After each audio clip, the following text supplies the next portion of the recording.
आरक्षण आर्थिक आधार पर होना चाहिए और आरक्षण से मेरिट खराब हो जाती है, ऐसी तमाम दलीलें हमको आरक्षण विरोधियों द्वारा सोशल मीडिया पर सुनने को मिलती हैं। लेकिन हरिद्वार में रहने वाली भारत की सर्वश्रेष्ठ हॉकी प्लेयर वंदना कटारिया, जो कि दलित वर्ग से संबंध रखती हैं, उनको जातिवाद का ऐसा घिनौना चेहरा देखना पड़ा, जिससे कि ये साफ हो गया कि लोग जाति के आधार पर ना सिर्फ दुर्भावना रखते हैं, बल्कि जो अनुसूचित जाति, जनजाति और जो पिछड़े वर्ग के लोग हैं, जो दलित समुदाय के लोग हैं, वो जब अच्छा परफॉर्म करते हैं, उनके अंदर प्रतिभा होती है, टैलेंट होता है, तो ऐसे लोगों से और अधिक ईर्ष्या की जाती है, उनसे चिढ़ते हैं, उनसे नफरत की जाती है।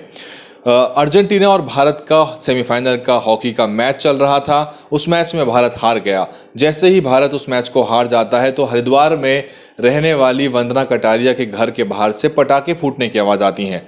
जब वो बाहर जाकर देखती हैं तो वो देखती हैं कि उनके मोहल्ले के कुछ तथाकथित ऊंची जाति के लोग वहाँ पटाखे फोड़ रहे हैं, जश्न मना रहे हैं। जब उनसे पूछा गया कि वो ऐसा क्यों कर रहे हैं, तो उन्होंने अपनी चिढ़ और अपनी एक तरह से जो कुंठा उनके अंदर घुसी हुई है उसका प्रदर्शन किया और कहा कि भारत इसलिए हार गया क्योंकि उसमें दलित प्लेयर घुसे हुए हैं और दलितों को अगर टीम में रखा जाएगा तो यही होगा और किसी भी खेल में दलितों को नहीं रखना चाहिए।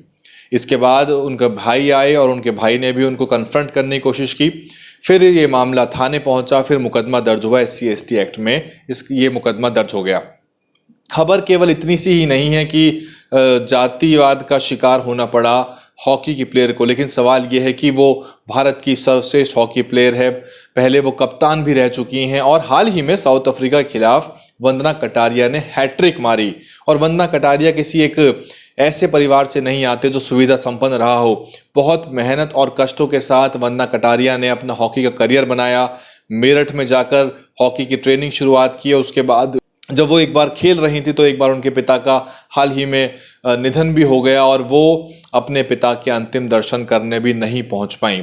एक प्रतिभावान खिलाड़ी है वंदना कटारिया।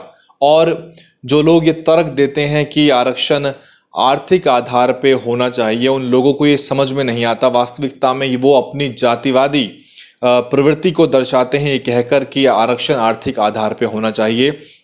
कहने का उनका तर्क है कि जो आर्थिक रूप से संपन्न हैं या फिर जो संसाधन जिनके पास संसाधन है वो लोग उनको आरक्षण की जरूरत नहीं। वास्तविकता ये है कि जो लोग प्रतिभावान हैं, जो संपन्न हैं, जो बहुत ज़्यादा एक तरह से संसाधनों से लैस हैं, उनसे जातिवादी लोग ज़्यादा चिढ़ते हैं क्योंकि उनको दिक्कत ये है कि तुम हमारे बराबर कैसे आ गए, तुम अच्छा परफॉर्म क्यों कर रहे हो, क्योंकि हमारे अंदर भी मेरिट नहीं है, हम घटिया परफॉर्म करते हैं, हमारे अंदर क्षमता नहीं, तो तुम हमसे ज़्यादा बड़ी लकीर क्यों खींच रहे हो, आउट परफॉर्म क्यों कर रहे हो।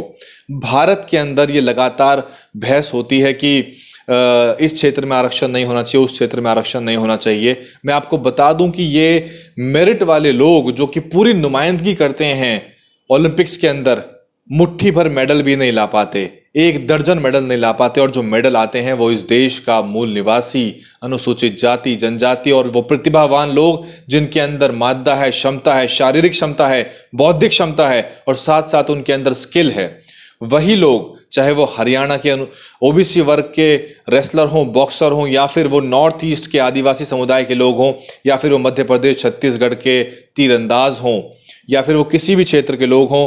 और ये मजाक में कई बार कहा जाता है कि ओलंपिक में भी आरक्षण दे दो ना, अगर इतनी दिक्कत है तो एक बार दे के देखिए।